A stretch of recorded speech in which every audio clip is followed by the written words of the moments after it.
Hello and welcome everyone, a new episode of Money Means Business. Today we are going to cover Egypt's cooperation with a number of countries, and particularly the BRICS countries. Since we joined the BRICS, we already boosted our relations and our economic cooperation with the member states. And here we are going to talk about a number of them: Russia, China, India, and even more.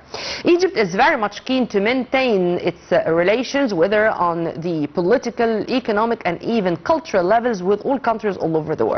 But we are going to focus on the economic side of the coin today. We are going to cover all the memoranda of understanding which were signed. We are going to talk in more details about the industrial zones of those countries here in Egypt, and about also the incentives given by Egypt to those investors coming from all over the world to invest here, meaning attracting more foreign direct investment. We do have a lot of homework, but we succeeded in a big part of it.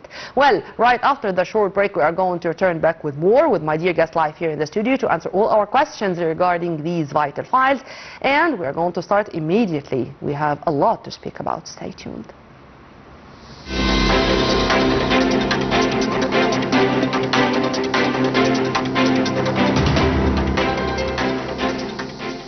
Egypt's cooperation with BRICS members has surged lately, with meetings and discussions with Russia, China and India over expanding investments and projects in different fields. Egypt and Russia reviewed the progress of their key joint projects: the Al-Daba nuclear power plant and the Russian industrial zone in the Suez Canal economic zone, which are considered central to strengthening industrial and investment cooperation between the two countries. During a recent meeting with the Russian Security Council Secretary Sergei Shoigu, Foreign Minister Badr Abdulati expressed Egypt's hope that the industrial zone will begin operations soon. Foreign Ministry spokesman Ambassador Tamim Khalaf said the minister urged Russian companies to expand their investments in Egypt, reflecting the strength of bilateral economic ties.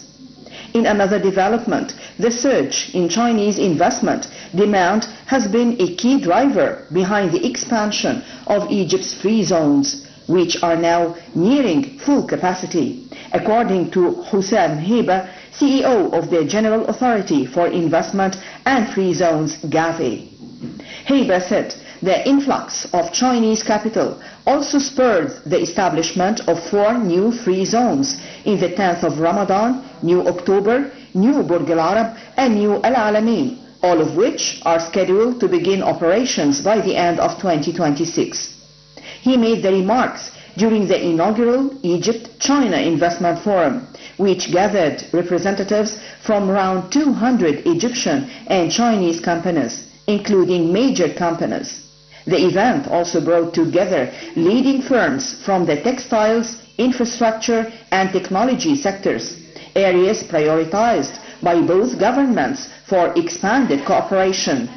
Furthermore, Egypt and India are exploring the establishment of an Indian industrial zone within Egypt's Suez Canal economic zone as part of efforts to expand trade, industrial cooperation and joint investments across key sectors. The proposal was discussed during a meeting between Egypt's Foreign Minister Badr Abdulati and India's Minister of Health and Chemicals and Fertilizers Jagat Prakash Nada, who was visiting Cairo to attend the 3rd World Conference on Population, Health and Human Development. The conference, organized by Egypt's Ministry of Health and Population, ran from the 9th till the 12th of November.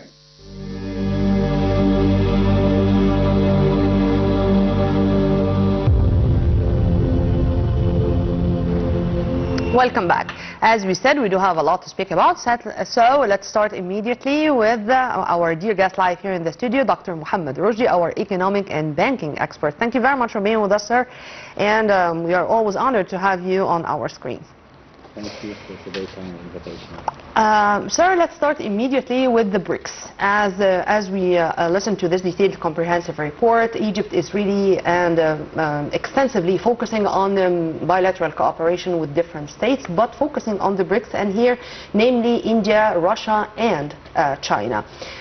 Before going into these details, how do you see the Egyptian state keenness to boost the cooperation with the BRICS countries, particularly in the economic, investment and trade domains? It comes when you are talking about the cooperation with the BRICS, it comes to the top of my mind that Egypt is returning back to play its historical role on a lot of actually files or fields or different fields. One of the most important things, in my humble opinion, the economic part. To have a strategic alliance with the BRICS, actually it benefit, and I would like to say it's not Egypt is benefiting, it's what we are calling it's a mutual benefit, or in another term we can say it's win-win situation. As you know that each country from the BRICS has its own competitive edge. If they are cooperating together, in my humble opinion, those great countries will reshape the global economy in the coming years, benefiting from the cooperation between each other. As you know that Egypt has a lot of competitive edges. It's starting from its historical location, in addition to the economic development, industrial, in my humble opinion, industrial, I would love to say it, revolution actually, shaping the Egyptian economy, in addition to investing in manpower actually, as you know, and our audience, President Abdel Fattah el-Sisi actually is giving a great and ambitious plan is to train the Egyptian people by establishing one of the most important training hubs, which is the National Training Academy, in addition to increasing actually the loyalty for the Egyptian people through give them comprehensive training through military academy. Those training hubs actually is playing a vital role to develop the manpower, in addition to one of the most important things and our ambitious plan to have what we are calling it NHS, National Health System. Nowadays you can see this in addition to the infrastructure that helped Egypt to jump a great ranks in what we are calling it the competitiveness report. This report, in a nutshell, to simplify it to you and our audience, actually is one of the most crucial reports that any investor would like to invest his money, is seeing this report before investing in any country, in terms of the economic part, the manpower, the political stability, and capitalizing on our strategic alliances with the BRICS.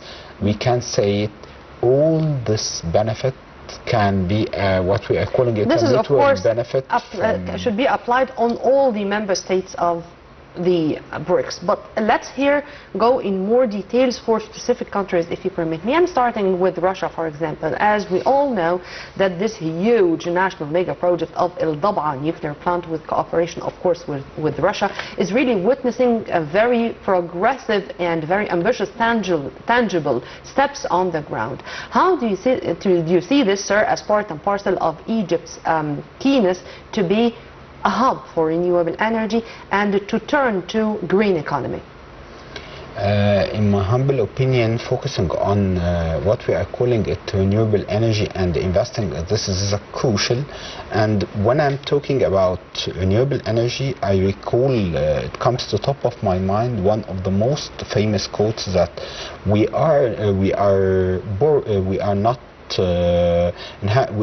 don't inherit the earth from our ancestors. Actually, we are borrowing it from our children.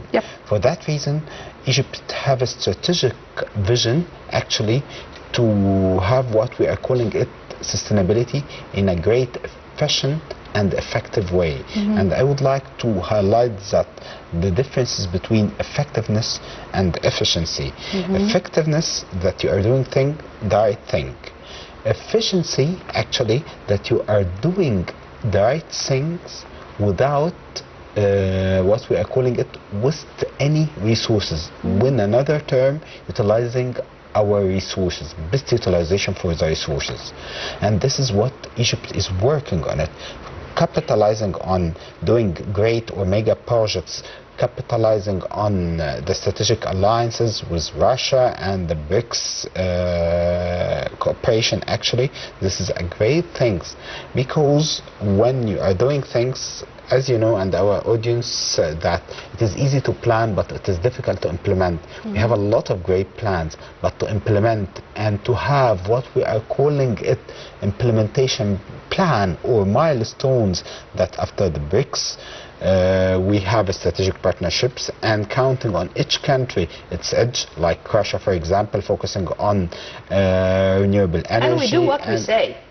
This is... Yeah, this is another side of the coin. If you permit me, since we are talking about renewable energy and about our nuclear reactor in El Dabaa, which is a national project in cooperation with our Russian allies, today we were also witnessing the Egyptian participation in COP30 in Brazil, with such a high-profile delegation headed by ministers, Her Excellency, Minister of Planning Dr. Rania Al-Mashat, His Excellency Minister Kojuk, and they both said that we are going to continue what we've started with COP27, and we are going to continue with putting the green economy as a priority. How do you see this connection, or to correlate between this and that?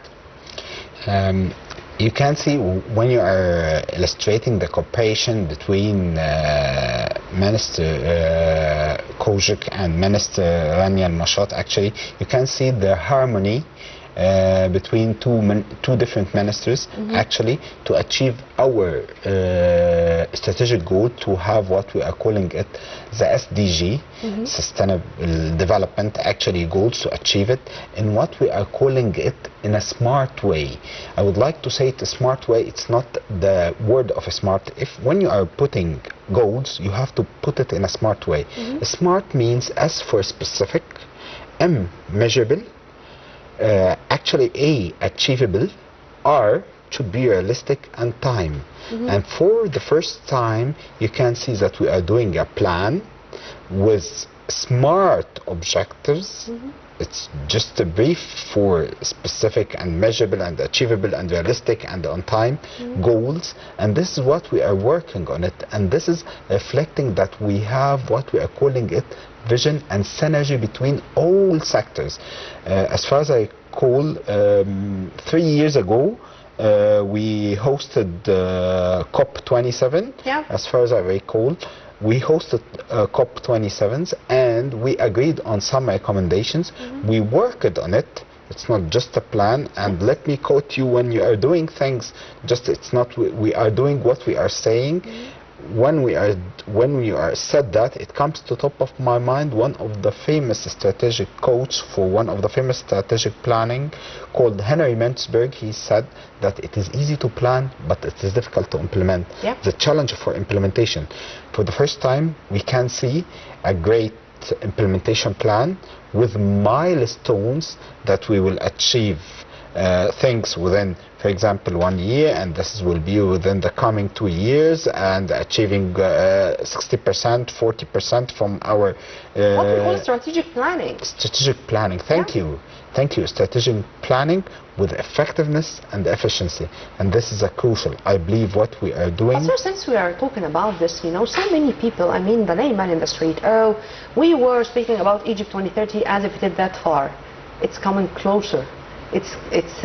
We are in a marathon against time, and in fact, President Abdel Fattah al-Sisi, since day one, since occupying the presidency, he said that we do not have the luxury of losing a minute, and we should have been starting a decade ago, not even yesterday.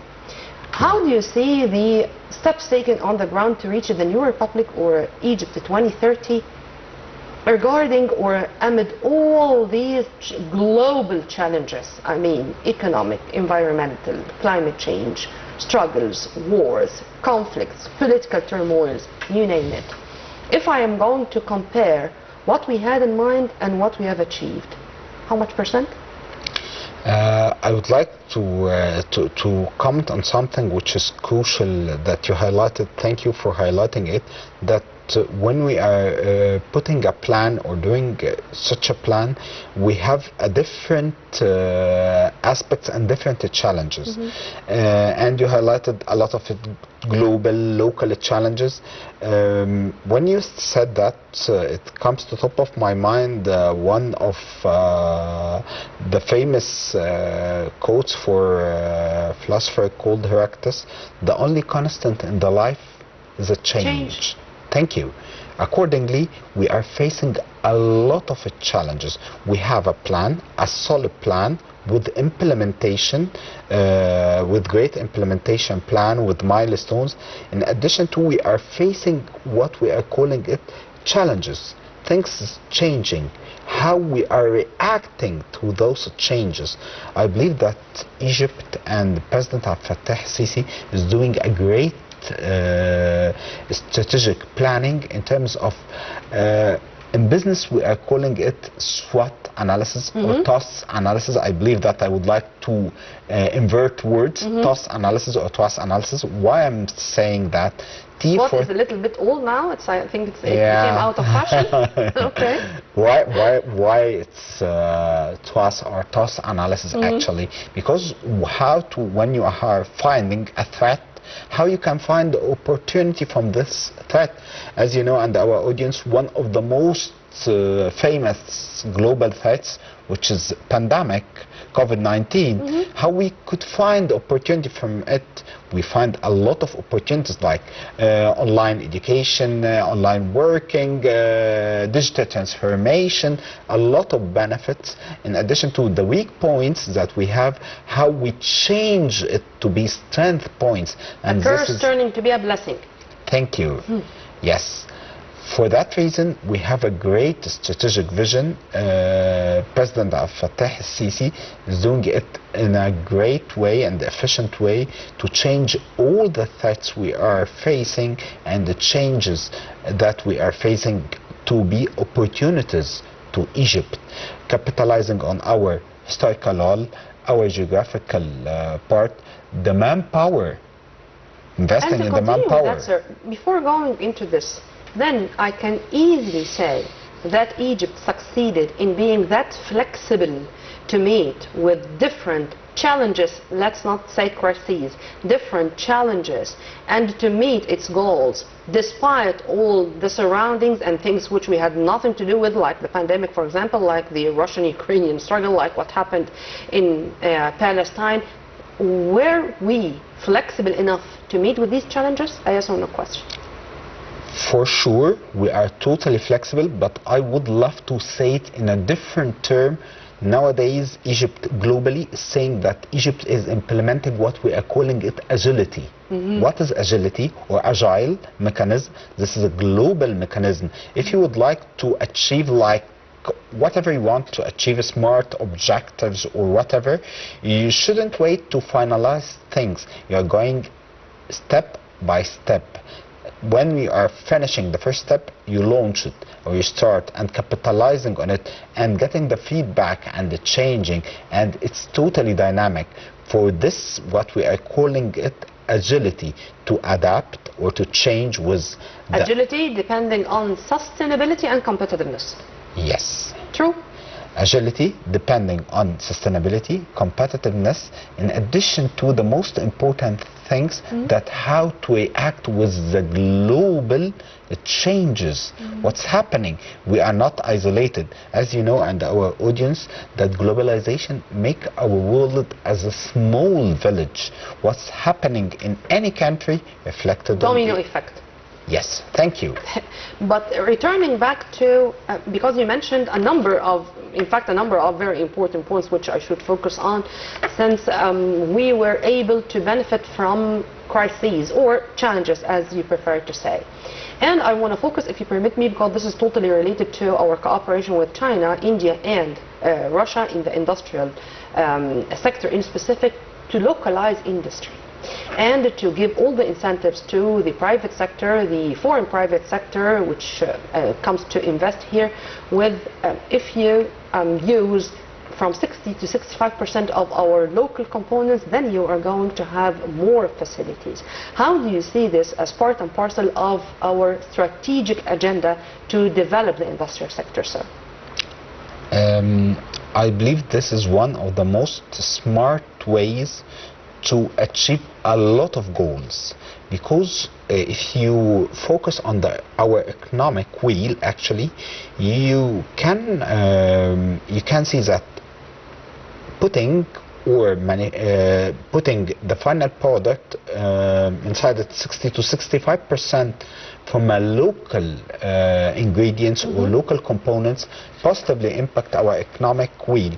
How we can see this actually building on achieving the first part, which is, we call it focusing on SMEs, small and medium enterprises, who will be the supplier for the multinational companies that established their investment in the free zone or whatever building factory, and benefit from the tax deviation, actually, or tax incentive in another term, through working with local supplier, and this is positively impact the SMEs. In my humble opinion, focusing on small and medium enterprises is quite crucial to build a solid economy. Why? To simplify to our audience, if our economy consists of two huge companies, if one of them is defaulted, what will happen? We will lose like 50% from our economy. But if we have a lot of companies, if one of them defaulted, what will happen? Put all eggs in one basket. This is, thank you so much. In another term, from investment perspective, I'm just trying to simplify the issue, yes, because we are not all economic experts, this sir. is great. In another term, we can say it, you should, ABC investment, you have to diversify your portfolio. Simply what you said, you shouldn't put all your eggs in one basket in a simple way. Accordingly, focus, to turn back to our point, focusing on part, the SMEs part, this is will positively impact the economic wheel. The second goal, when achieving this, you can see the unemployment rate, as far as I recall, in 2013, the unemployment rate reached to 13.5, 13%. Nowadays, you can see the unemployment rate reached to 6.5, 7%, and it is decreasing. You can see, this is the first one, the second one. The third one, bringing FDI, foreign direct investment, which is crucial to any... But in what fields in specific? I mean, their priorities here. I mean, not so many people would feel the importance of the nuclear reactor in a Dama, except when it's already working, because here we should speak about food security, for example.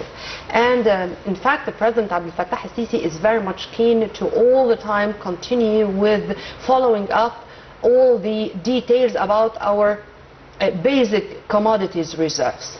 How many tons do we have from sugar, rice, wheat, grains and stuff like that, at least for 6 months to come. And even this was taking place on the ground during the pandemic, meaning that food security is a first priority. How do you see such very strategic sectors as on top all the time of the priorities of the state, sir? I would like, thank you for highlighting this. Actually, you hit a nerve. When we are talking to about any country, we can highlight the GDP structure for the country. The GDP structure consists of three main parts. The first part, which is the agricultural part, the second part, which is the industrial part, the third part, which is what we are calling it the service part. Which one is the most added value for any country? The service part, okay? The service part, including it, the technology part, by the way, and this is which has the highest added value. But we have to focus on the industrial part and the agriculture part. To return back to your point concerning the agriculture part, this is one of the most important theories in business for one of the famous scientists called Maslow. He set the hierarchy of needs, starting from the first part, the physiological needs, which is part of it, the food, and then after that, which is the security, and then belonging, and then self-esteem, and the last thing, which is self-actualization. To achieve the self-actualization, we have to have the first things of physiological, to fulfill the physiological needs. In another term, who couldn't own his food, he couldn't own his decision. Actually, future or decision, actually. And this is what we are calling it in a nutshell. It's a national security.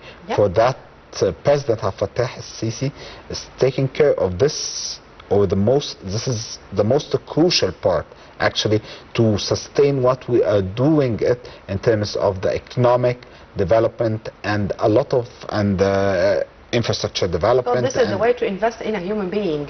Thank you. And by the way, simply, this was one of the most important recommendations which was mentioned in His Excellency's speech, Dr. Khalid Abdel Ghaffar, Minister of Health, in the final session of the Global or the World Health and Population Conference hosted by Egypt for the past 4 days. Thank you for mentioning that, sir. And if you permit me, I'd like to return back to our cooperation with different states, because as also you mentioned in the beginning of our episode, that we are very much keen to deal with our allies according to, let's say, their specialities. I mean, when it comes to Japan, for example, it's technology. China, India, and Russia, the military cooperation is, of course, one of the big sides, but also the industrial ones, each in their domain. Maritime industry, for example, with China. To have the nuclear issue with Russia.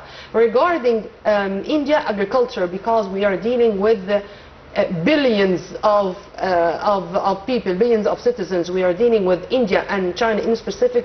We are talking about huge populations, so their experience in the agriculture and food security issue is really amazing. Your comment, please. Actually, I would like to highlight that competitive edge, metaphorically, it's like what we are calling it fingerprint. Metaphorically, how we can see this, as you know, each person or each country has its own, each person in our life has its own fingerprint. And this is applied for countries. Each country has its own competitive edge. Accordingly, focus on integrating with those countries, Japan, India, capitalizing on their competitive edge and our competitive edge. This will be what we are calling it win-win situation. Integrated economy. Thank you. True. For sure. And this is a line. We want by the end of our episode to send a message to our viewers.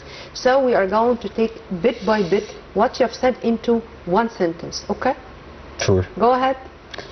Actually, what we are doing nowadays, which is the smartest way, slowly on some stuff, but surely, with a great, actually, with a great footprint, actually, focusing on a lot of things, turning back to playing our historical role globally, Middle East and at Africa, in addition to one of the most important things, capitalizing on our competitive edge and integrating with other countries in a great and efficient and effectiveness way, building our country in terms of infrastructure, investing in manpower, and in my humble opinion, as you highlighted, thank you, in two main things, which is, if you would like, in my humble opinion, to focus or to build any country, which you have to invest in the manpower. The one of the most important things, the education, and the second one, which is the health. If you are focusing on this, you will have a good caliber that will build the country in a great way. And to empower youth. Yes. And to give the lion's share to the private sector when it comes to an economy which really is eager to continue progressing and developing a day after the other, not even a month after the other. True? For sure, and will help us to achieve our ambitious plan concerning our SDG goals, actually, in what we are calling it effectiveness and efficiency. And return back to the efficiency part, that we are doing right things with best utilizing the resources. And nowadays you can see the harmony between all sectors in our country under the supervision of President Abdel Fattah Sisi, aligning with our strategic objective, in my humble opinion, that when we are achieving some milestones on our strategic plan, our ambitious is increasing. And nowadays I believe that the Egyptian citizen actually has their goals are, the limit will be the sky, actually, to be one of the most important and developed country in the coming 10 years. Sir, one final question. Egypt signs deal for power link studies with Europe. Egypt-Japan discuss roadmap to promote Egyptian investment opportunities in Tokyo. Egypt-Turkey AFAM's co-chair inaugural joint planning group meeting in Ankara. Foreign Minister Madbouli seeks stronger Gulf investment ties to advance Egypt's economic growth. Partnership on track. Thailand-Egypt trade hits $697 million. And even we are expecting a very important high-profile visit from South Korea to Egypt in the very near future to discuss more cooperation. How do you see all what I've said as a real image for a resilient economy, particularly in front of international economic organizations like S&P, for example, like Moody's, like those which are responsible for giving us a rate? Actually, those, in my humble opinion, we are bearing the fruits of two most important things: the economic reform, in addition to the political stability. Tomorrow is inshallah going to be a better day, and we hope that we are going to achieve all our sustainable development goals on the ground for the best interest of the Egyptian citizen, the first priority in front of the Egyptian state. Well, Dr. Mohamed, thank you very much for your input, sir. Thank you. I, as usual, enjoyed our discussion. Thank you. We were very much delighted and honored to have with us our economic and banking expert, Dr. Mohamed Roshdy. And now we are going to go to live together with the most important economic events which took place in the past 7 days. Till we meet again same time on Nile TV International. Many thanks for watching. This was Nirmin Abdurrahman.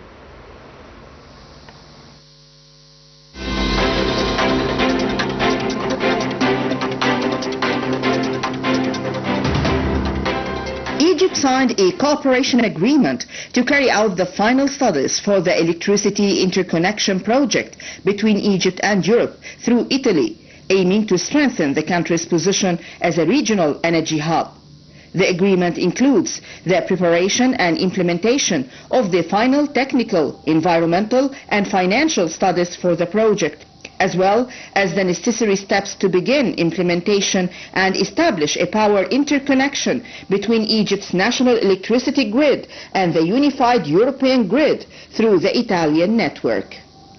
The General Authority for Investment and Free Zones, GAFE, hosted the 5th session of the Egyptian-Japanese Committee for Investment Promotion and Cooperation in Cairo. The meeting was chaired by Hussam Heba, GAFE's Chief Executive Officer, and attended by Fumio Iwai, Japan's ambassador to Egypt. It also brought together representatives from major Egyptian and Japanese companies.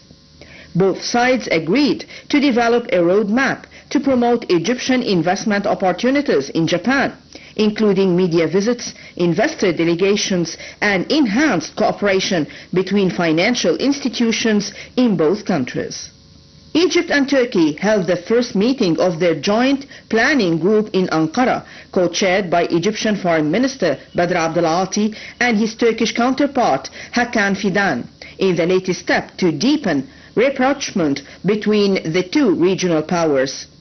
Senior officials from both countries' ministries attended the meeting, which aims to expand cooperation in trade, energy, investment and regional security ahead of Turkish President Recep Tayyip Erdogan's planned visit to Cairo in 2026 for the second session of the High-Level Strategic Cooperation Council.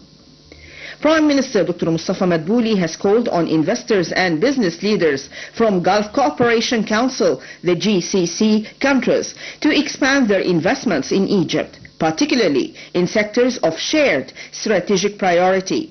He stressed the vital role of the private sector in driving economic growth and strengthening Egyptian-Gulf relations.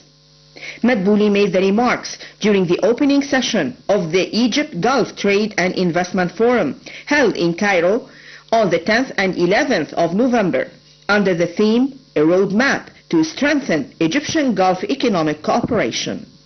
According to Ministry Counselor at the Office of Commercial Affairs, Royal Thai Embassy in Cairo, Thailand and Egypt's economic relationship is on a strong upward trajectory.